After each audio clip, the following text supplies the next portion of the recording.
Welcome to James Walker's English lecture. Today we will learn how to pronounce cicadas. Listen carefully.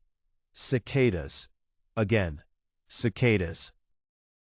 Here are 5 examples. Cicadas sing loudly on hot summer evenings. Many cicadas emerged after years underground.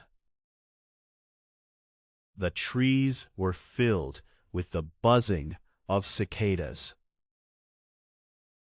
Children tried to catch cicadas in the backyard.